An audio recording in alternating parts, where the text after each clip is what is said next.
Hello and welcome to the Raptors Weekly Podcast for the week of January 7th. I'm your host, William Lou. Apologies that it's a bit of a break during the holidays. Couldn't get people to come on the show, although really one of them was just a recording error. Lost a whole lot of goodness with Joe Wolf on. But to make up for that, got Dan Reynolds, another weekly favorite. Am I indeed a weekly favorite? I didn't realize. People like when you come on. Yeah. Really? Yeah. Well, I'm going to try and fill Joe Wolf shoes. Those are some pretty big shoes. I'll do my best. Well, all right. You got to be very humble and constantly self-effacing, even though he's clearly a brilliant writer. I know. It's great. He's good at everything. I don't know. Yeah. Basketball, he's good too. Yeah. He's got a motor. How's your team going? Well, we're not playing this season. And okay. We had a very Raptors-esque postseason. Oh, Lord. Where we were a top team. Uh-huh. We were the upper seed. Sort of a middle of the pack team, but the upper seed. We were like the '07 Raptors. We kind of surprised some people. We did pretty well. We finished like a 3 seed, but then we lost to the lower seed. Oh God. Yeah. Was that the Hito Turkoglu year, or was that the Richard Jefferson year? What, '07? Yeah, that was Nets, right?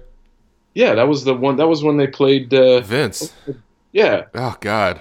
As luck would have it, we would have to play Vince Carter. I know. Yeah, I know. I remember both those years because I remember being very excited to like watch them in the postseason, and then like both times game ones they just got destroyed, and you're just like, why do we do this to ourselves?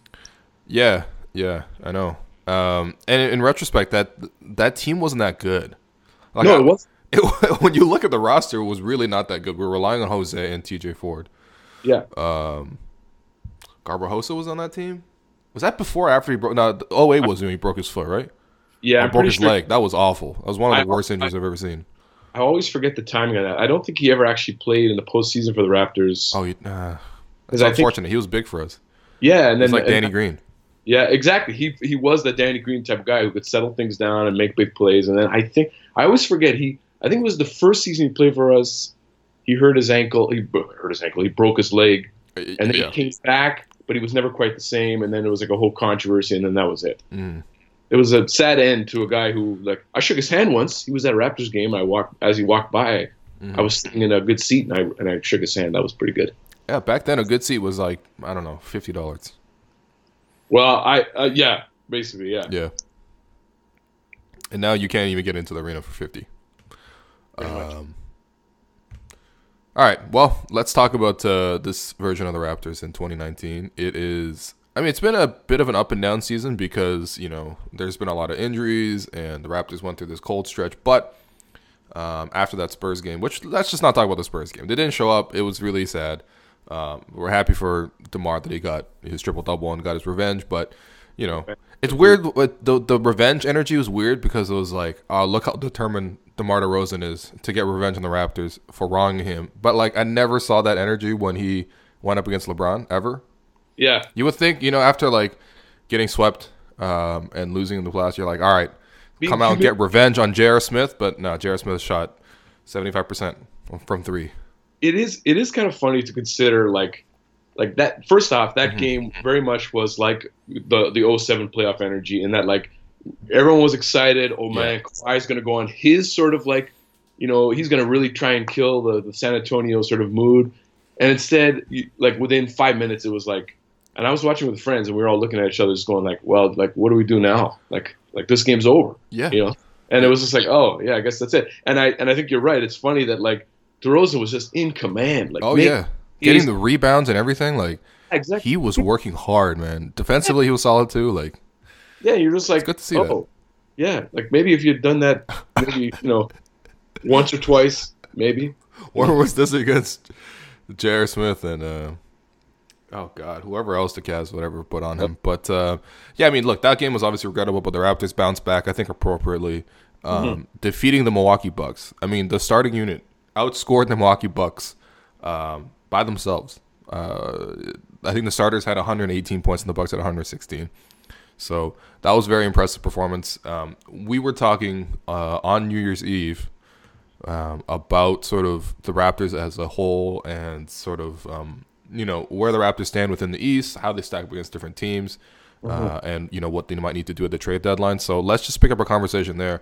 I think during that talk, we both agree that the Bucks are the biggest threat to the Raptors. Yes, I think there's a couple of reasons for this. Obviously, one is you got Giannis Antetokounmpo, who is obviously a very fearsome player. He went off for 43 points last night. I didn't even realize he had that many until. Because I thought the Raptors played good defense, but then you look at the box score, you're like, holy shit! Just off transition and then those random threes he would hit. Yeah, the random threes were crazy. If he's going to hit those, that's trouble. But I will say that there were some times where they, Pascal and Kawhi, like they got into him. Danny Green, like they got in, and Serge too. They got into him. Great game from Serge. Yeah, they didn't just let him run to the net. There were a couple of times where, the penetration from someone else would break the team down, and then he would get an easy dunk. But okay, but at the same time, they did as good a job you could at frustrating him. And I think it's funny actually. Leo Rollins was making a good point on the broadcast. There were a couple times where Giannis did get to the rim. It was because the Raptors were sort of trying to slap the ball out of his hands or reaching in on him. And it's better to just play back on him. And guys like Green did a very good job of, like, when they got switched on him, they would just sort of stand their ground and wait for him to make a decision. And it did do enough to sort of get the Bucks discombobulated. Still, he is a fearsome player, and when he's showing the fans and the crowd, everything goes nuts because he can just do crazy things. So when you couple that with like the Bucks' length, and their shooting, which can really catch fire. I mean, they did for stretches last night, and it has in the other games where they beat the Raptors. They're a tough matchup, and then on top of the fact that they have like the spiritual Raptor killer essence with Thon Maker on the bench, George Hill. Surprised Thon Maker didn't play. Because Ilyasova, I mean, usually a Raptor killer, but I think he was just coming back from injury. He just wasn't ready. And I don't even see any point in playing DJ Wilson. So, yeah, well, he's now injured. But, I mean, the good news here is, unlike previous times they played the Bucks, Pascal Siakam can make a lot of their forwards pay. Like Ilyasova can't really guard him. When they went small and they still had Brook Lopez on the floor, that was a big minute. Brook Lopez totally killed in this game, just couldn't do anything. Because they hounded him on the perimeter, and he didn't, and they were almost coaxing him into trying to play in the post. It was funny because the Raptors would switch their little guards on him almost intentionally. Again, like sort of enticing them to go. Go to Brook Lopez in the post. Maybe he'll get a bucket. But there were a couple of times where Fred VanVleet basically matched up with him and like just wouldn't really give up the ground, or sort of harassed him enough that it kind of got him out of his comfort zone. And so I think. They're still a dangerous matchup, but it is kind of, that game was instructive to see like how they match up with them. The problem, of course, and this is what we're getting to, it became very clear that without Lowry and Valanciunas, they basically had 5 players they could count on. Yeah. And with Lowry and Valanciunas, you have 6 and a specialist in Valanciunas, because you can sort of, I mean, when they played him in the playoffs, he basically got run out of the series. And with Lopez, you can sort of see how he could be used, but it also strikes me that it might be better to not match up against Lopez at all with Valanciunas. That's what I'm saying. I think it probably makes more sense to play smaller, just because if Brook decides to post up your guys, that's almost a win for you, because you'd much rather have Brook Lopez posting him, even Fred VanVleet, than the rest of the Bucks running their offense. Yes. And shooting threes and whatnot. And I don't think you could really score consistently on Lopez in the post or get a lot of rebounds, because he is a really good. He's really good at boxing out. He doesn't really rebound himself, but he's really good at boxing out. And he's a massive guy. I don't think you want to... I think what the Raptors did yesterday was perfect, right? They had spacing from all 5 positions in the starting unit. They were able to run pick and pop every single time with, Serge Ibaka. The Bucks, they know they can't really defend the rim, even though they're great. Like, they're great in the paint. Like, it's weird. It's a strange thing, but they're great because they only ever put Brook Lopez in the paint, and all their big men just stay in the paint. And so what they're giving up is that pick and pop jumper every single time. And so that's why Serge has averaged 26 points a game against the Bucks. Yeah, it just so happens Ibaka, that's like his bread and butter. You wonder if they eventually have to try and adjust that, or if it's just like, we'll give it to you because they're going to count on maybe Ibaka going through a cold stretch, which, I mean, it's possible, but I mean, he's been playing very well against them so far. Yeah, he's very confident against the Bucks too. I think, having played the Bucks, I think helps him there. But even the Pascal point, right? I mean, he's had 30 points last night on 11 of 15 shooting with a couple threes. I think he's basically baby Giannis, right? Like, you could see the similarities in these 2 games. Yeah. I mean, it's the same thing. Like, we talked about Giannis hitting those threes that just really, those are backbreakers. Yeah. And same thing with Pascal. He hit 3 threes. But then he also had 17 in the loss to Milwaukee at home, and also he had 22 in the first game against Milwaukee. That was a blowout, but Raptors were shorthanded in that one. Like he's had a lot of success. He's averaging over 20 as well. So it definitely changes the calculus of what the Raptors can do when you have him, because it does. But he is a guy you have to cover, and they don't necessarily, because if you have to deal with him and Kawhi, there's only Surge. one.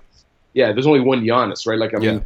You've got Middleton out there running around doing other stuff on the perimeter, and then you've got a bunch of other the forward core there isn't as strong. Their backcourt, I wrote this in my recap. The Bucks backcourt I feel like is very strong. Like when Brogdon was just doing anything he wanted. Yeah, he just shoved people out of the way, man. It's not even a foul. He's just really, really strong. He was very good. Bledsoe had his moments, although Bledsoe can he faded. Yeah, he always does though. He can sort of play himself into a corner sometimes, but still, there was enough force there. And again, we talked about this before. Lowry and Fred can sometimes be taken out of the game because they just can't match up with that size and speed. Yeah. And strength. But I mean, credit to them. Like Fred had a great game too, and he was playing. When you hit threes, when you go 5 for 7 from 3, it really helps. But he was playing. He played a pretty strong game. I mean, what is the role of the point guard in this specific series, right? Because I think. Obviously, Kyle went scoreless in the last matchup, and I think if Kyle didn't go scoreless, the Raptors win that game. Obviously, that's a big if. But I mean, still, like these two games against the Bucks, like the one that the Raptors lost by 5 at home, and then this one where the Bucks lose by 7, at their place. Like I think it really shows that these two teams are well matched. But I think, in that game, Kyle kind of tried to play the same game that Van Vliet played last night, but Van Vliet he succeeded because he just hit those 3 shots. Like. In the fourth quarter, and he was just consistently hot from 3. And, I think all you really need from your point guard in this series is if you come off the pick and roll, and first off, there's going to be a lot of room. So I think there's going to be a lot of opportunities for Kyle to pull up because the big man's not going to be there after the screen. And also, just feed Serge over and over and over again because Serge is such a threat in the series. And I think overall, where the Raptors have been at their best this season is when their 3 forwards in Ibaka, Siakam, and Kawhi are scoring. That's when the Raptors have had their best games. And so the point guard's role in that situation is just to hit catch and shoot jumpers, which Van Vliet did yesterday. He hit 5 of 8. Yeah. And then also just distribute, right? And if Kyle can just come back and be reasonably healthy and hit open shots, I think that's less of an issue because they're going to be playing off ball so much that, I don't think the Bucks guards, even though they're really good defensively, might not be able to neutralize them as much as you would think because they're not trying to drive at these guards. If you're trying to drive at Bledsoe or Brogdon, that's difficult. But yeah, especially if you're smaller or slower, like Lowry. Yeah, I think at the expense of I don't want to simplify it too much, but that's basically the role. If Lowry and Fred VanVleet are hitting 3-point shots, that's what they have to be doing. And then basically, as you say, if they can run any sort of pick and roll game with Serge or JV, that's why I was encouraging actually see. Fred playing well with Serge. Eric Green wrote about this in The Athletic. He was saying that's something they hadn't quite had before. Yep. To develop that chemistry, Lowry JV is a lock. Definitely. So the idea that those guys can start to play and find themselves in pick and rolls, it's really good. And then if Lowry, Van Vliet, and I'll put Danny Green in that equation too. If they're hitting threes, because that's what the Bucks are going to be trying to do. They're going to go to Brogdon, Hill. Bledsoe, they're gonna Middleton, they're gonna try and shoot as many threes as they can. So the fact that basically the two teams shot even from 3 is what you'd expect and what you're gonna need because the Bucks, that's what their whole offense is built around. Yeah, and I think one thing, a bit of a missed opportunity here, but with Kyle Lowry being out for so many games here, I would have really liked to see Kawhi Leonard run more of the offense because I think he needs to get comfortable.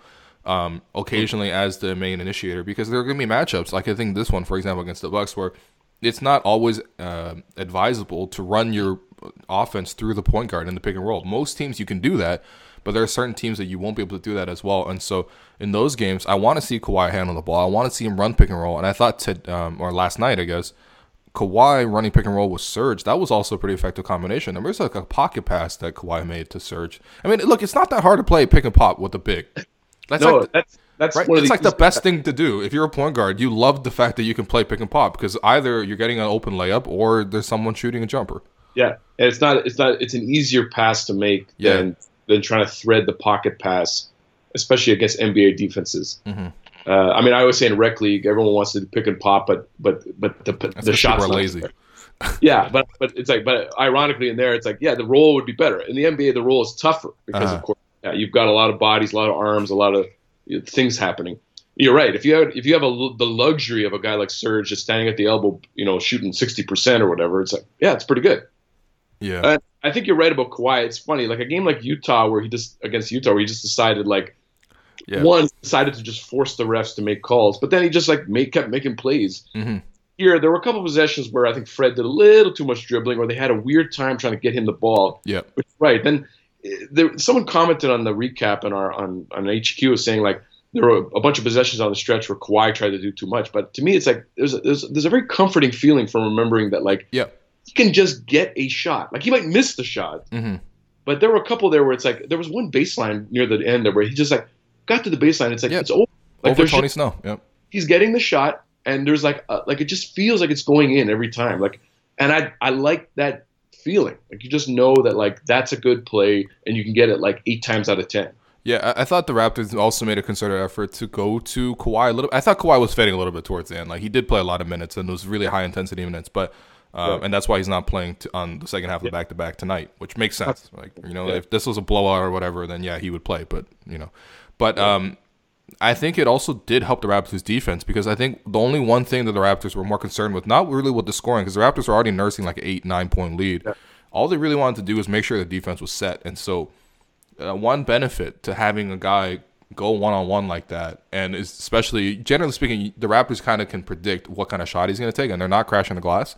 Yeah. They're able to consistently get their transition defense set, and I think that's one of the biggest things. They just didn't want to give up a lot of points really quickly to the Bucks so that they can effectively kill it. So, if you're, I asked Assad this yesterday, but I'm gonna ask you, if you're the Bucks and you're going against the Raptors, and you're going into the trade deadline, what kind of pieces are you looking to add? Because for me, I'm looking at the number of players the Raptors can throw at Giannis and sort of be okay one-on-one. Versus how many players the Bucks can throw at Kawhi, it's very different. The Bucks have like one player in Giannis and kind of Middleton if he gets handsy and the referees don't call anything that can handle Kawhi. Whereas the Raptors have like 4 or 5 guys that they could kind of reasonably toss on Giannis. Yeah. Well, you said it the other day, and I tweeted at you about it. They need another wing. They need like a guy that can match up in that spot. I guess the question, of course, just like the Raptors, who are these mythical guys that you can get? Like it's all nice to talk about the Bucks just need to add a power wing. It's like, well, sure, but just like the Raptors need to add more shooting or something. It's like, but from where? Like I can't even begin to. Even like a Stanley Johnson. That's the thing. That's the guy I brought up yesterday, right? Like Stanley Johnson's very gettable. We've just seen like the kind of prototype for how to defend Kawhi effectively has been sort of that Stanley Johnson, Justice Winslow type of guy, and it's like. I don't know. There's obviously a downgrade in shooting, but I think it's not impossible to get a guy like that. Well, are the Pistons just giving up on Stanley Johnson? He kind of sucks, man. Well, okay. Although, Dwayne Casey did call him the best defender to put on 23. Wow. I like that LeBron has tortured him so much that he can't even say his name. Well, yeah, it's like invoking the boogeyman or something. It's like saying Voldemort, man. Just don't do it. I guess if you're going to make a play for that, like I said, I'm at a loss for. I'm definitely not going to try and come up with a way to help improve the Bucks. Okay, but you do highlight on something that like would be their obvious weakness, that the Raptors just do have more guys. But it's ironic that I feel like the Raptors have more guys, and yet somehow they have fewer guys. Like I felt like the Bucks could bring in a few guys that like I guess Snell, they've kind of whatever, he's just around. But it did feel like this game, the fact that the Raptors basically couldn't play their bench. Like in the third quarter when they started to push the lead up and like Nick Nurse basically was like, yeah, we're going to just run the starters for as long as we can here and hope for the best. And then like trickle in the handful of bench players, not play Greg Monroe, not play CJ Miles, and like just stagger like Norm and DeLon, OG, and hope for the best. And then immediately when those guys played, the lead evaporated. Immediately. And then immediately when they came out, the lead went back up. That was what do you do there? What do you do with those 3 guys now? Or like those 4 or 5 guys now? It felt like the bench was supposed to be the Raptors' strength. And Well, I think part of the issue is I think all year the Raptors bench have sort of tried to adjust to the fact that they no longer have the same identity as they had last year. So like everyone is in a new role. And a lot of that is because their front court is just completely different, right? Like I don't like last night, for example, like just watching Monroe and how lost he was in this specific matchup. And it's like, man, it's bad. And even if they had JV in there, it still would have been bad, right? I think part of it was on the guards. Like they should have fed the post more and just try to slow the game down and at least get back in transition. But, these first off, I mean, the guards are just not very good at implementing the offense. Like DeLon is not a guy who runs the offense. What's going on with him? What? What's going on with him, man? I don't know, but this is DeLon, though, right? Like, he's Terrence Ross-like. He really is, right? There is ability there, for sure. You can't deny the fact that he can change a game, but there's also a lot of games where he disappears. And when he does, like, the whole bench kind of goes with him, right? So I think the bench could really use a big. And whether that's JV or whether that's someone else, I mean, we talked about this at the bar, the kind of guy you want against the Bucks is a guy who can help at the basket and be tall and big and physical and just prevent a layup, while also being able to hit a pick and pop jumper. That's it, right? But when you look around the league, it's tough. I mean, we talked about Kevin Love a little bit. I mean, he's probably way too expensive to get. You can get like a Marc Gasol. I don't think you could put Gasol on the bench really, but no. And the other options you talked about are like if you could pry loose Robin Lopez, who would be an upgrade over Greg Monroe, but not significantly. He can't hit any jumpers, but at least he's good at defense. Yeah. And Thompson too, Tristan Thompson. If you made some sort of play for him, same thing. A good defender, but like on offense, I mean, JV is the better offensive player of those guys. I mean, Kevin Love is better, but you're right. That's an expensive move. Mm-hmm. Yeah, I mean, like I don't know, man. The one thing with trading for a big right now is that like they're probably very cheap, right? Like if you like, I don't know what the Bucks want to do, what the Jazz want to do with a guy like Derek Favors. But even a guy like that could work, Yeah, but I mean, where does that fit into your? I don't know. Like, it feels like the Raptors starting lineup is like in one sense, it's like the ideal in terms of what you want in the NBA. Like, I don't want to tinker with that line. And then all you need is a big man specialist and a skilled guard to sort of when you want to go downsize, which they have. All you really need is one. They have theoretically they have it, right? Well, all you really need is one more wing, and that's what OG or DeLon are supposed to. They're supposed to be your 2, 3, 4, like the guys that can sort of flex between positions. Mm-hmm. They're not giving you anything. Yeah, nothing consistently. Yeah. Like at this point, it's like CJ Miles is out of the rotation. If he's not going to hit shots, he's completely useless. No, he's out of the rotation. Period. No, he's out. Like you can see it. And Powell is doing stuff. Like I like his confidence. Yeah. Unlike DeLon, he refuses to disappear. Yeah. And sometimes that's maddening, but sometimes it's like, no, he makes a drive and he makes a good pass, and it's like, yeah. It's a good quality to have from a bench player, though. Like, you need a little bit of determination, like almost a little bit too much confidence to come off the bench and succeed. Yeah, and I feel like there are times, he'll shoot up an air ball 3, and you kind of go, okay, all right, settle down. But at the same time, it's like, that's what he's there to do, is he's there to try and break down the defense and, shoot threes, and, he tries it. He does what he's and no defense, he's in there. He's trying to do what he can.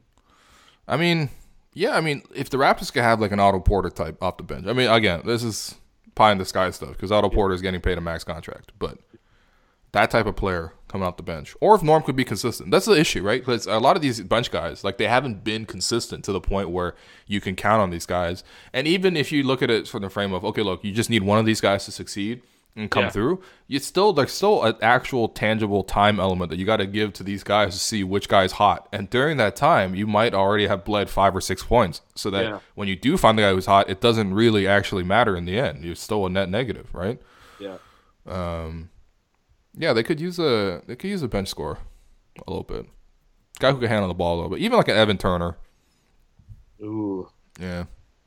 I don't think Evan Turner's available. Or, I mean, he's probably available, but I don't think he's worth much. Yeah, like I said, this is a game that I'm not even sure how to approach it. Like, do they need, like, with Lowry out, everyone was talking about, like, do you need to try and get like Jeremy Lin or something, like another playmaker? Do you need another scorer off the bench? But it's like, what kind of guy and whose role is he taking? Mm-hmm. Yeah. And then look, ideally, the guy you're getting off the bench for this wing, he has to have some playmaking ability as well, because I think it'll be really difficult to consistently get offense out of your point guards against the Bucks. Yeah. Yeah. Well, I mean, we've already seen that. I mean, on the one hand, that game was very comforting because it kind of it assured, just like the Utah game, it kind of assured like us that like the Raptors have this starting lineup, and they have like the Utah game was like, we have the best player, Kawhi Leonard. Yeah. And the Bucks game, it's like we have the most versatile like starting lineup that can do a little bit of everything, and there's not a lot of holes there, and that's without an all-star point guard. Like the fact that we're not even talking about the fact that Van Vliet like brought like everything. That's exactly, if Kyle Lowry can have 21 points and 8 assists and hit 5 threes in a series against the Bucks and average that, Raptors winning in 5. Yeah, no, I know, it's funny. And every loss they've had, the 2 losses, he I think I wrote this down. He went like 3 in the 2 games. He was like 3 for, what was it, 15 or 9? He had 15 assists in a game, but he went over 9 or something. And it's just like, 15 assists because the Bucks ignore Serge and Pascal, and so he was able to get his assists. But yeah. So, I mean, by that metric, it's like, okay. 3 for 19. Jesus Christ. 0 for 14 from 3, Kyle Lowry was in the 2 games against the Bucks. So you have to assume that's not going to happen again. Well, yeah. I mean, look, if his back issue is actually fixed, then yeah. But, yeah. I guess what I'm getting at is, like, you can see a series here where you sweat out those few minutes where you have to play bench, the bench players. You disperse them in so you don't end up with all bench lineups. I mean, that to me is the – I don't want to put my Daniel Hackett hat on here, but it's like that to me is the obvious solution. You just figure out ways to use Kawhi and Lowry, and to a certain extent guys like Danny Green to sort of always make sure you have some stability and scoring ability somewhere. Yeah, and then or spacing, and then you just weather the storm there to a certain extent of like who's going to be doing what from the bench, and then you have a lockdown like 5 or 6 guys, big or small, that you can play, in any situation. Yeah. And that's the one thing I really admire about the Bucks this year, right? I think maybe it comes down to coaching a little bit as well, but the Bucks have consistently been able to get production out of their bench. That's why they have so many of these blowout wins. Like whenever you see a team that has like an average margin of victory of like 15 or whatever, that's like a sign that they have a great bench that can come in and extend leads. And I think that's what they did last night. By the way, one thing that I saw a while back, and this was on Real GM, which has really grown on me this year, but still a little bit negative just in general, but still they got some good stuff in there. So last year, if you look at the speed tracking data, right, and this is just like, there's cameras in every arena and then they track every single player. It's a little bit freaky, but whatever. The bench guys last year, Van Vliet average speed 4.7 miles per minute, Jakob Poeltl 4.7, DeLon Wright 4.6, Pascal Siakam 4.6, right? And like most of the bench guys are really fast. And if you look at this year's bench guys, they're much slower. Like, for example, JV, he's played a lot with the bench. His average speed is 3.9. Yeah. And then Pascal's been with the starters, right? And so just in general, the team is playing slower, especially off the bench. Now, is that because JV is with them now, and so he is bringing the team? They have to sort of account for the fact that he is a slower player. I don't know specifically if that's the case. I mean, I think JV is a slower player, but I also think that like they're just not getting as many deflections. And really, one of the successes of the bench last year was that they were able to run like 3 or 4 actions every single time down the floor, because Poeltl was like really nimble, set a lot of screens.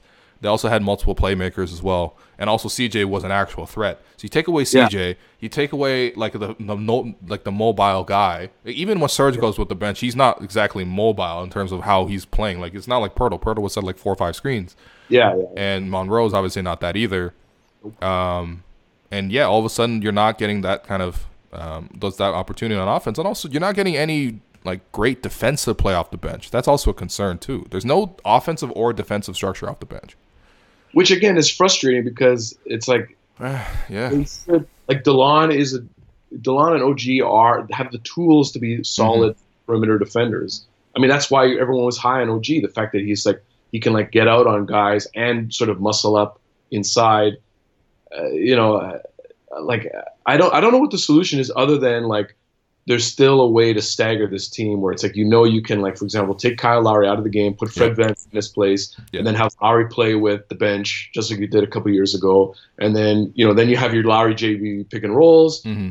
And ideally you get just enough shooting from someone, DeLon, Norm, OG, theoretically from CJ Miles. And then that's your offense. That's your bench offense. And then you come back with Kawhi with the bench unit, and it's like, or there's a rotation there that makes sense. And maybe you're going away from it during the regular season because you have to sort of eat through all these minutes. But in the playoffs, you could sort of see how it would work.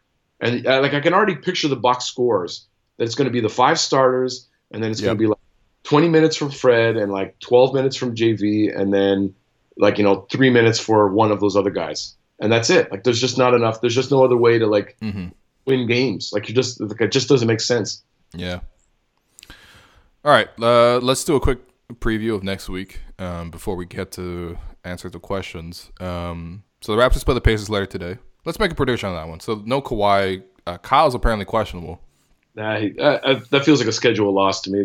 They played less than 12 hours ago, and they're not going to have their 2 main guys. And I mean, if they get really hot, or if maybe Don and OG play well, the Pacers are really cooking right now, and I feel like the Raptors are in tough.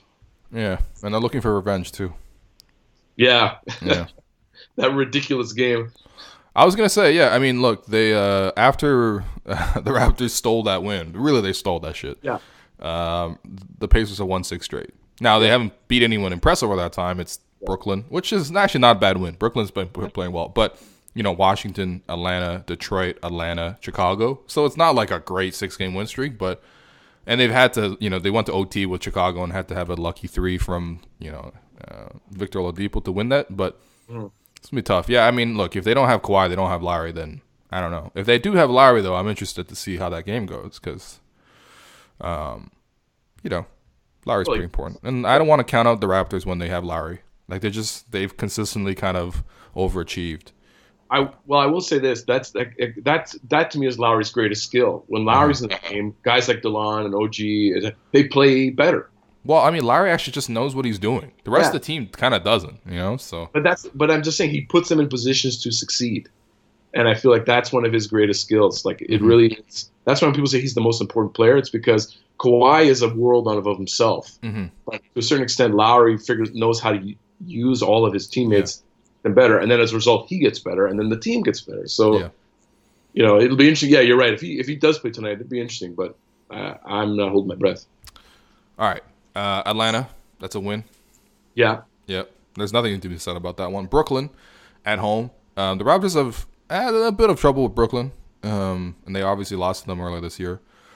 But at home, that should be a win. I mean, Brooklyn just, they're plucky, but their talent level is ultimately kind of low. Yeah, they're a team that, like, I mean, they're sneaking up on teams because no one anticipates anything against the Nets, and then the Nets just come in, shoot a lot of threes. And they have actually surprisingly decent rim protection with Jared Allen, who's blocked, I think, LeBron, AD, Giannis, and Blake Griffin. Yeah. That's not bad. That's 4 of the best dunkers in the league right there. Yeah. I will say with the Nets, they're going to be a team that, like, this year that I think will finish, like, 7th or 8th. Yeah, and like let's say they play the Raptors in the first round. The Raptors could beat them in 4 or 5. Yeah. But it'll be like a tough series. Because they're not really. I don't know about that, man. I mean, look, as much as the Raptors have always played tough playoff series, and I acknowledge that, but we should be taking care of the Bucks or taking care of the Nets in 5 games, man. Come on. No. I'm saying we lose game 3 in Brooklyn, and it's like a big thing for them, and then they close it out. No. I guess what I'm getting at is like they'll be competitive games. Like they'll be a tough out because they always seem to be a tough out. Man, what team in the playoffs is not a tough out? I mean, the Raptors, but yeah. Anyway. And then the Raptors finished the week by going to Washington to play the Wizards. That's a win. The Wizards are very sad. Look, I wrote this column a few weeks ago. Maybe I didn't give it a good title, but I was trying to get at this idea that, like, the teams that have embarrassed the Raptors in the playoffs, we want them to do bad. We just want them to fall apart. And the Wizards, to me, are like the Nets too. It's like these are teams that, like, made life difficult for the Raptors, and now they are, like, just in a bad place. And to be honest with you, I enjoy it. I enjoy that the Wizards are going to have to pay John Wall $45 million as he gets more and more just exhausted. And I enjoy that the Nets have had to go on this like vision quest for years to try and dig themselves out of the hole they put themselves in because of that trade. And this fuels me. This sustains me. So playing the Wizards and watching their just abject misery, it's great. I love it. Especially because the Raptors are going to take Bradley Beal from them too. All right, we're going to take a quick break right here. And on the other side, we're going to take some Twitter questions. I'm Brian Goldfinger of Goldfinger Injury Lawyers, and you know what makes me mad? When insurance companies deny your claim for no good reason. That's why people call me. I'm the lawyer insurance companies don't want to deal with. Visit goldfingerlaw.com and get us working for you. Get Goldfinger today. Welcome back to the second half of the podcast. Still here with Dan Reynolds. We are Dan Reynolds of Raptors HQ, by the way. Sorry, I should have said that out top. And my name is actually Daniel, if you really want to get into it. I said that my name is actually Daniel, if you really want to get into it. Come on.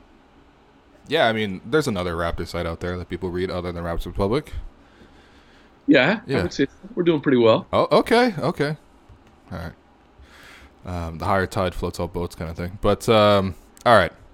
Let's look at these Raptors questions. So first one comes from our guy, Sham. How much would you prioritize gunning for the number 1 seed right now, even if the Raptors could match up against the Bucks/Sixers/Celtics without home court advantage in the playoffs? You'd have to think beating out Golden State's regular season record at least should be a goal. Oh, I would definitely you definitely want the number 1 seed. Yeah. I think, and like overall, like in the whole league or just in the East? I mean, it might be the best team might come out of the East anyway. Yeah, I mean, I'm actually fairly comfortable that they're going to finish with a better record than the Warriors. Yeah, the Warriors are, and because the Warriors don't care, like they're definitely like they don't care anymore. They're if they're in third with and they finish the year with 54 wins. Yeah, we can still beat anyone and we can still win the title, and they're not wrong. So yeah, but I don't think you want to get into a 7-game series with like Milwaukee or Boston and have to go into Game 7 again. You know what I mean? Yeah, Game 7 in Boston. Ugh, yeah, that'd be a pain in the ass. Yeah. But we're sweeping the Celtics, so Game 4 in Boston might be nasty too. This is a different tune than you had in 2018. It's a different tune than what I had when the Raptors lost to the Spurs. Now, yeah. You got to ride the emotions, all right. Sometimes that's part of the show. I think the number 1 seed shouldn't be that hard, right? Because the difficult part of the Raptors' schedule is already over. Yeah, for the most part, yeah. I unlike the 60-win plateau, which was kind of like a nice number to get. Yeah, I think home court advantage throughout the playoffs is like a real appreciable advantage. Yeah, for sure. A bunch of teams that you like for example the Bucks, where you kind of could say that they draw even, like the Bucks and them, or let's say, are match up very evenly. Then the home court advantage is an advantage. So I think that's something that that's why that win last night really meant a lot, because if they lost, then the tiebreaker's over. Yeah. So, I think they're going to be wrestling with the Bucks all year. So I think it's important to try and come out on top. Mm-hmm. So yeah, I'm looking at the schedule right now. The Bucks have played 22 games at home and 16 on the road. Mm-hmm. Yeah, and the Raptors have had a much more balanced schedule, but also the Raptors have gone out west twice. And they've done all their late games. You know what I mean? So done well in those contests. Yeah. That's where Kyle Lowry has really developed this season. I mean, the Raptors have played 19 at home and 22 on the road. So the Raptors' schedule for the rest of the season is going to be a lot easier than the Bucks. And who knows? I mean, generally speaking, the sign of future health is really predicted by previous health. So the Raptors, they've had some injuries, but also the Bucks have not had any serious injuries whatsoever. That's one of the things that has been really underrated. I mean, if the Raptors have been healthy this whole time, might be a different story. Yeah. Whereas the Bucks, they played the same starting five every goddamn day. Imagine that. Yeah, what a luxury. Yeah. So, anyway, we'll see. Next question from Vin. Is Nick Nurse, really that creative? His system relies too much on just one player, Lowry. Sounds like a coach we know pretty well. This White Casey moniker is hilarious. Well, I'm not going to call him White Casey. That somehow feels insulting to both guys. But I guess what I'm wondering when people talk about creativity and coaching is like, what do they imagine him doing? Like, what is it? I feel this is the same thing with all sports. You know what I mean? They Well, I almost imagine some like brilliant shit that the coach could be doing. Well, I think the thing is like you look at it. I think one of the more creative coaches in recent NBA history is someone like Don Nelson. Someone was talking about how he was ahead of his time. Yep. He tried a lot of wacky things, but a lot of those wacky things were because like his rosters were like wacky or not good. Yep. He had to maximize, or he had weird players. Like he had guys like Dirk Nowitzki who were like historic outliers. Mm-hmm. So it's like he had to do wacky things. What's fascinating is like a team like the Bucks. They had a quote unquote creative coach in Jason Kidd who like was replaced by a guy who now it's like Budenholzer runs like the offense you should run in the modern NBA, Mm-hmm. and they're much better for it. Like you don't have to get creative. You don't have to outthink yourself. So my thing with Nurse is like he has been creative in like solving problems. Like okay, we're down here. We're gonna run a zone and match up and go small and try and hustle back into the game, and it works. Or last night, we're going to extend their starters because they're the only ones that are making this happen, and it works. Like you know, like they're to me, it's like the quote unquote creativity is like finding out, like trying something, not being afraid to try something, figuring out that it works, and doing it. And Casey, to his credit, could do that too. Like the year where they had before they traded for Serge and PJ Tucker. He had Patterson injured, and he was running like dual centers at 4-5 because they had to. Like he was trying different things to try and get the Raptors wins because, well, I mean, he was being creative because he had to be. So I think there's like if he had a starting power forward, he would have played a starting power forward, but he didn't. So he had to try something different. Yeah, I also think that in terms of just specifically with basketball, sometimes you have less talent. It really helps you. Because then you can really just implement a system and tell everyone where to go. And I think generally speaking, the best coaches are always the ones, or the ones, not the best coaches, but the ones that get the most credit are usually the ones that run these like very system type of offenses, almost like a college team. Like the classic case is like the Celtics, right? Like they didn't have a lot of talent in like previous years, but especially not star talent. But Brad Stevens was able to implement a system, and all the players listened to him and they executed, and that's great. That's a great part of coaching, and that's what makes Stevens a good coach. But you see now with Stevens having, like actual stars, like it's difficult for him to even get that to work, which is very strange because it's kind of backwards. But the Nets are the example. The Nets are the example. The Nets are another example. Yeah, same thing with the Jazz.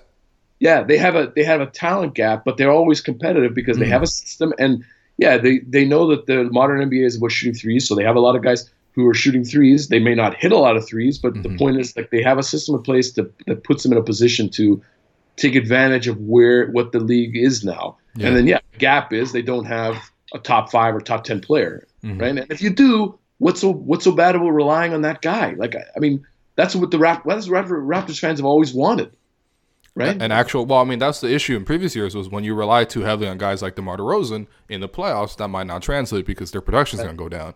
But if that guy's Kawhi Leonard, I don't know. It's a little bit different. But I do see his point, though, in the sense that, like, this expectation that Nick Nurse is going to come in and sort of bring out the best qualities of all these other guys, that hasn't really translated, right? Like if you look at development, right, the Raptors players took a big step last year, and Nick Nurse got a lot of credit for that because his offensive changes were implemented then. But the same offense isn't really being run this year, especially because the bench has been really trash. And so I don't know. I mean, Nick Nurse has, like, I agree with you, has like really made good in-game adjustments throughout the entire season. I don't think he's had a lot of missteps there. And he's been, and when you hear him talk about it in post-game interviews, he's really insightful, and you could really understand his process, and I appreciate that about him. Almost too insightful, you know what I mean? But I certainly don't mind as members of the media. But I mean, I think that in terms of just running the system and stuff like that, I mean, it's also been difficult because Kyle's been out, but the Raptors have had sort of more inconsistencies this year than previous years, and whether that's attached to injury or attached to the coaching change. Well, who really knows? It just becomes this exponential problem. It's like you have a new core guy, like you have a new central figure in your that mutates everything else the team is doing, and then you have injuries, and then you have a new coach trying to implement different things. So it's like it just kind of any sort of discombobulation is sort of easier to explain. Yeah. And at a certain point, it almost becomes a benefit to try and just do simple stuff. Again, don't try and outthink yourself.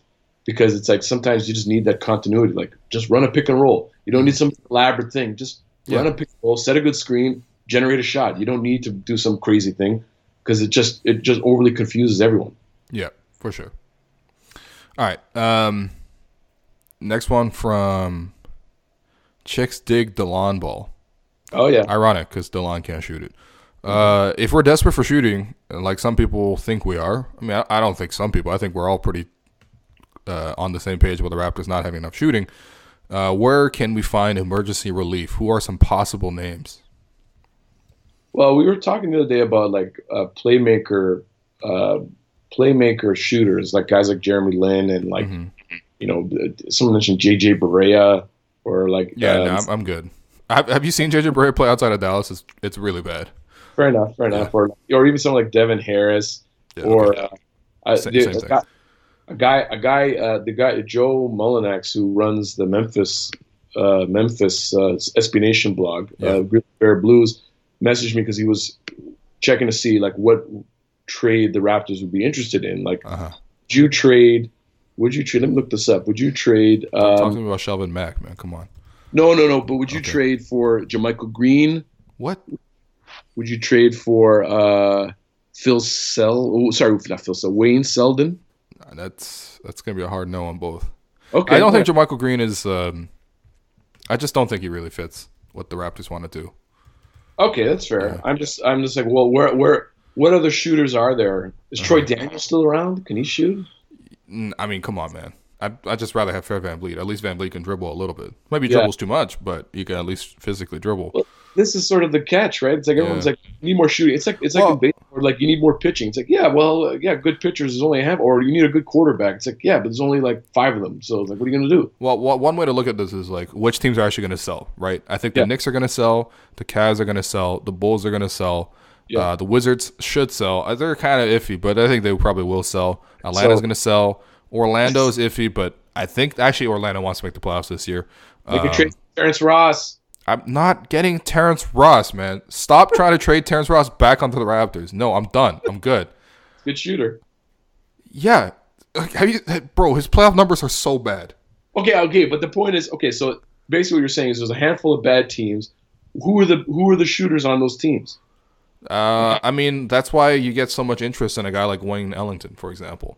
Oh, yeah. Yeah. He's a knockdown guy. But, I mean, the one thing with Ellington is that he's a little bit CJ Miles-like for me. You know what I mean? Because he kind of takes bad, erratic shots, and he does make a huge number of them. But it's just something about it that I don't quite trust. You know what I mean? Like, I don't even want a guy that necessarily wants to run around and make these crazy shots or whatever. I just want a guy who will consistently catch and shoot and finish. That's it. So Ellington this year, are his numbers down? Oh, no, he's still shooting. His numbers are a bit down. He's shooting 36.5%. By the way, Miami leads the Southeast right now. Yeah, I was gonna say Miami doesn't want to move on Wayne Ellington. They need him. They need it. He's like one of the only guys on that team who can shoot. Yeah, the thing is he's fallen down the depth chart for them a little bit because they got guys like Magruder and Spoelstra likes to play defense more than he likes to play offense. Yeah, I guess. I don't know. I mean, Miami to me is one of the most boring teams in the league. I don't care about them at all. But I mean, if you could get Wayne Ellington, sure. But again, it always comes back to it's just like it's the Patrick Patterson problem. It's like the one guy you have to trade is the guy. Mm-hmm. Like you can trade CJ Miles because he has a bigger salary and he's useless. But it's like but every team knows that. So why would they want to make a trade for him? Like why would they if he was in the last year of his deal, you could sort of argue that it's a contract that's coming off the. And you could take on like a Courtney Lee or whatever who has another year left on his deal. But I don't think the Raptors want to take on future money because it's going to be a busy summer anyway. It's going to be pretty cramped. Like you don't want to take on more money when you got to re-sign Danny and Kawhi and stuff like that. But it would have been nice if they'd gotten in the Kyle Korver sweepstakes a little earlier in the season. I don't know how he just got shuffled out of there. But yeah, I mean that's a guy. That's a guy. I think a lot of Raptors fans talked about him. But and I was reminded that Channing Frye is still in the league. I didn't even know he was still playing. No, come on, man. You don't want him? You don't want Channing Frye? He can't physically move. He's a podcaster at this point. Okay, well, all right. It's like if we traded for whichever podcaster I can actually shoot, It's like if we traded for you, for example. Oh. Yeah, I think you're the only podcaster that can shoot. I really am. Although Woodley had that one shot at the tournament, that was like pretty impressive. I am delighted that you think I can shoot. I really don't think that's Come on. my strength. I played yesterday. I couldn't get. I hit a couple of shots, but I want to run the pick and roll, man. I want to get on the pick and roll, and I want to get to the rim. Yeah, and you want to get to that little floater of yours. Yeah, well, that one wasn't falling yesterday either, man. Anyway. All right. Well, Okay. Next question. No next more question. All right. What do we got? I'm skipping a couple of these because we've already touched on a lot of it. This one from Ahmed is Norman Powell the most valuable bench player since his return? Well, you know what? He's been the best bench player. It's not saying much. I mean, okay, well, Fred is the most valuable bench player because he can play with the starters, and you don't completely notice, like the fact that we're not even talking about Fred VanVleet, who is the most important bench player, but because he's playing with the starters, we're not talking about him. But other than Fred, like Norm is kind of, yeah, he's been better than DeLon in the last couple of games. Am I crazy? No, I guess DeLon had a couple of good minutes against Utah. No, I would say he's been better. Even in that Utah game, Norm was better. Yeah. Yeah. And then OG, I don't know what to make of him right now. Ooh. So, well, that's another one of these questions from Elias. Do you think any of OG's struggles are related to him being moved to the bench? you know what? I don't know, man. Like he's been shooting really poorly from three, and for the free throw line, he can't shoot at all right now. And I don't know if that's like his wrist is bothering him. I don't know if it's just like he needs like a point guard to create better shots for him. Mm-hmm. You know, OG's in this weird gap right now where it's like you don't want to trade him because you don't want, like, in a couple of years you don't want him to be like the player you hoped he would be. Mm-hmm. But at the same time, the Raptors are in this situation where it's like if they could get an upgrade in that spot, they would. But they don't want to have to sacrifice OG to get that upgrade. Yeah. You can envision a scenario where they're like, you know, in the conference finals or in the finals, and it's like you look down that bench and you're like, oh no, like, can we trust these guys? And it's like, I don't know. The funny thing with OG this year is that it's not entirely different from what he did last season. It's just that expectations were very different, right? Last year he was like definitively out and out the fifth option. He had a couple big games, but every single one of those times he was the fifth option. All you had to do was play defense and occasionally hit an open shot, right? And he had better playmakers around him. He had Kyle feeding him. He had DeMar DeRozan feeding him. This year off the bench, the whole bench has really struggled. So he's had to take on a little bit more like actual offensive responsibilities. And I think it's interesting that his usage rate has jumped 4% and his true shooting percentage has dropped 8%. I think those are directly correlated. Yeah. Right? Because he's had to do more offensively. You know, his efficiency has dropped a little bit. Also, you know, he's breaking a couple of free throws and the threes are not dropping at the same rate. But, like, really, he shot 37% last year on 3 attempts or 2.7 attempts. This year he's at 33 on 3.5. It's not that different. Like, if he hit 3-4 more threes, it'd be about the same percentage, right? Well, this is that there's these games where he goes like 0 for 6. And like last time he was 1 for 6, I think. And and the Denver game, that was also really painful. Yeah. So he hasn't really been able to elevate his game like last year. I think the biggest disappointment with OG is just that he hasn't taken this massive leap, right? Yeah. And I think that's where the disappointment is coming from because he's kind of essentially the same player he was last year in a worse role for him. Yeah. So he's not going to shine as much. No, I know. And he also hasn't taken a step forward. So I don't know. But then that comes back to the fundamental problem. There is no role for him with the starters. Like he'll never be in the starting lineup now. Yeah. Like unless Kawhi leaves next season, then you need him in the starting lineup. But other than that, it's like there is no way for him to get starters minutes. So if he can't thrive in a bench role, then what are the Raptors supposed to do? Like if it's just physically impossible right now with the way the roster's set up, he'll never get to be with the starters.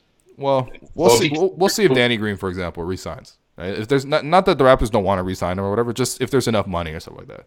Yeah. Yeah. I don't know. Yeah. All right, last one then.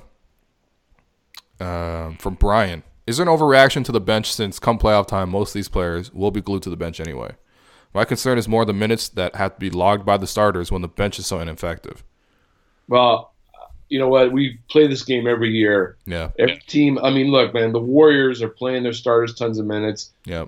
You know, like the Celtics have to deal with all kinds of injuries, and they're trying to figure out their rotation. Like the Sixers are built on basically a very, very top heavy roster. Hey man, let's take a moment to thank Jimmy Butler Yeah, for just being a dick yeah. all the time to every single situation he's in. It's just a dick.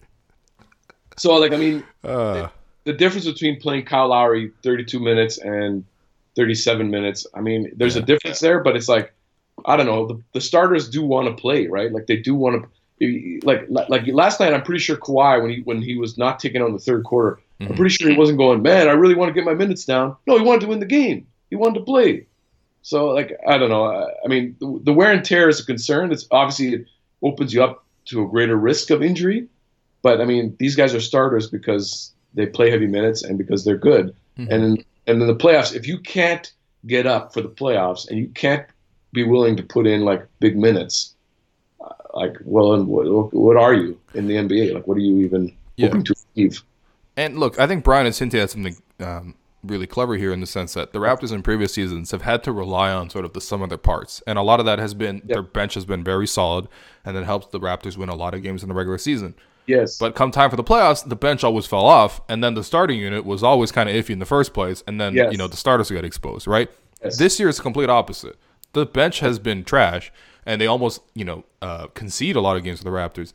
However, the starters have been so good that they keep the Raptors in every single game, and most times they win anyway. And so in the playoffs, you actually trust that the Raptors starting unit is going to be successful, right? Because the couple of things you don't necessarily – well, I mean, who knows with Serge, right? Because last year Serge was so bad in the playoffs that it was like legitimately hard to watch. Yeah.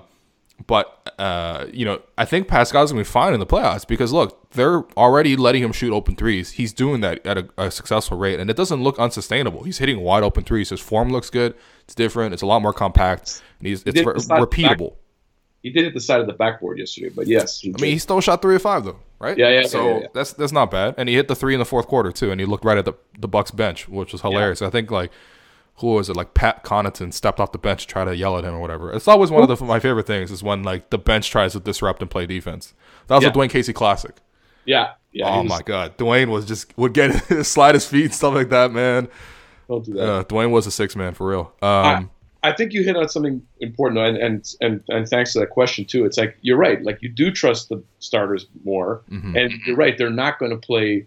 Like I said, it's going to be a 7-man rotation, and then whatever you can maybe possibly squeeze out of the rest of the team, and that's it. And like I am comfortable with that, knowing that the guys you're going to war with are like 2 like proven playoff performers, one of the smartest players in the league, in Kyle Lowry, and then like this like the explosive Siakam, and then another playoff warrior. I mean, we forget.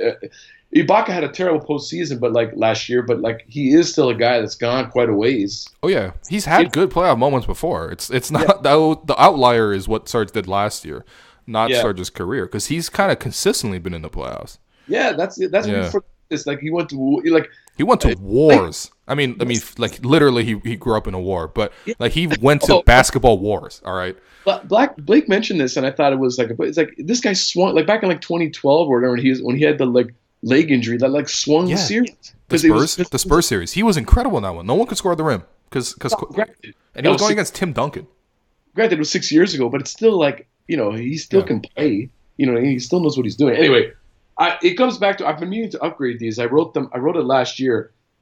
Draymond Green had a great quote talking about looking for 82 game players versus 16 game players, and that was just sort of the theory when they were going into the draft.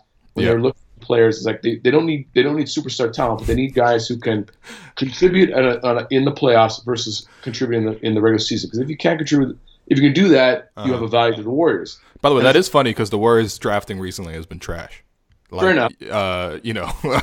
Some of these players. I mean, Jordan Bell, Quinn Cook, Jacob Evans, like Kevon Looney, Damian Lee. Like these guys are preseason players, like summer league players, not 16 or 82 game players even. But anyway, keep on. Yeah, that's a good point that Draymond made. But it's like that theory of like, and that really came out to the fore last year, where the bench, the whole year, it was like, wow, the bench of the Raptors is really helping them win games. And it's like, that's great. You need that. You need those guys to eat those minutes and win those games. But then when they got to the postseason, like Jakob Poeltl was exposed. Wright was kind of exposed. OG was kind of exposed. Like Norm Powell was exposed. Like all of a sudden, it's like yeah, the bench was exposed, and it's like because that became a real problem because they couldn't rely because at the same time DeRozan was exposed. Mm-hmm. I wrote a column basically saying like here are the guys that could count on, and it was like Lowry, JV had a good couple of games. Actually, OG did step up. I always think that game 3 where he kept them in it with some timely shooting. Yeah, but didn't have enough guys who could really, and then like Fred. But if you're leaning that much on Fred VanVleet, it's like that's trouble. Yeah. Now this year, you could say this like Serge has proven hopefully that he can get back into that 16-game player mode, and then they have Danny and Kawhi who are basically like locked in like 16-game player like Hall of Fame guys. And it's like so that gives you a core that can put you over the top even if you play DeLon 2 minutes a game in the postseason. Yeah, and I also think it's not even just like these guys are 1-to-1. Like, there's a hierarchy. Your most important player is your most important player, and then it sort of follows, right? And in previous seasons, like either one of Kyle or DeMar was the most important guy, and neither of those guys could actually play to the level consistently of a number one option. Kawhi can definitely do that, right? And there's no doubt about it. He can definitely do it. And so then Kyle's role is then to just be, can he be a capable secondary guy? And I think last year, that was the great takeaway from the playoffs was that they changed the system. They got everything else. They kept Kyle Lowry healthy. And Kyle was actually able to produce at the level of a secondary playoff performer, right? Yeah. He's like 17 points a game. He shot efficiently. His true shooting was like 65, 68, whatever. Ultimately it didn't matter because your second guy is still your second guy. Your first guy really delivered most of your results, and DeMar was completely a no-show against the Cavs. Yeah. Again, no revenge against the Cavs ever, but it just knocks everyone down the hierarchy. And then in terms of, Danny's a guy you can trust. I think Pascal really right now is a guy you can trust. I just don't think physically and the way his confidence is right now, I don't think you could take Pascal out of a game. Pascal's gone to the point where he's like a force of nature where you just have to accept that he's going to score like 8 to 10 hustle points on putbacks, layups, broken plays and everything like that. On top of the fact he's going to hit a couple of jumpers and he might go into the post against your, smaller wings.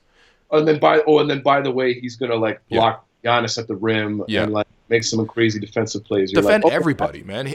I think he defended every single player on the Bucks starting lineup last night. He had a shift against everybody. Also, the Raptors were switching more.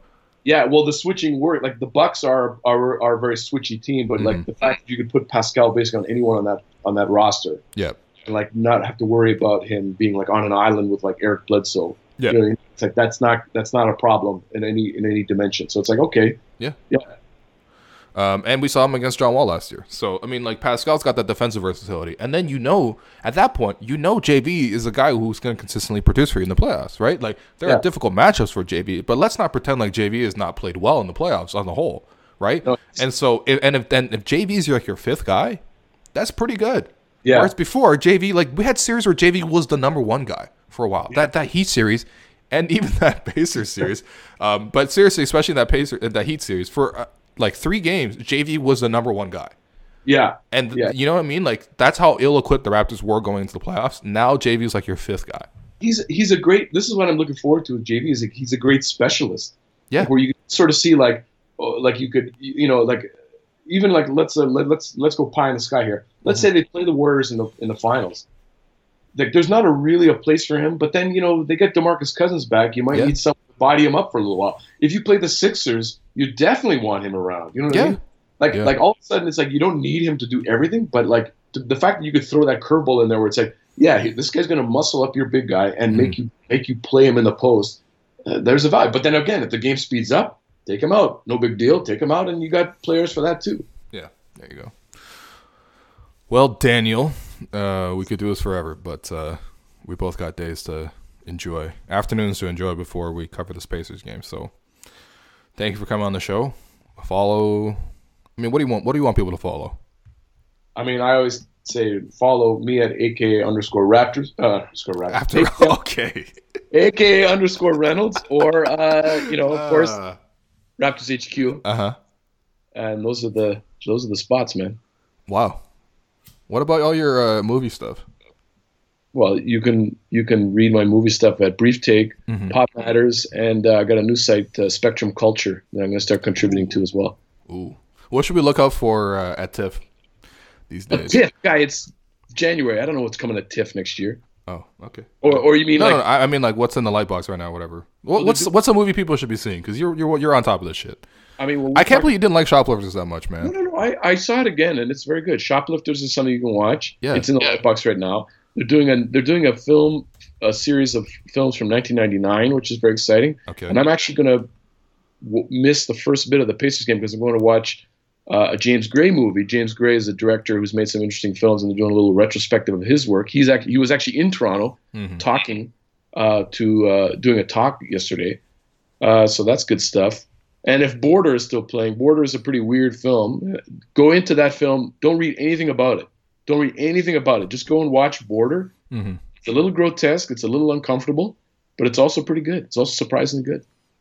All right, there you go. Dan, thank you so much. Thank you for having me.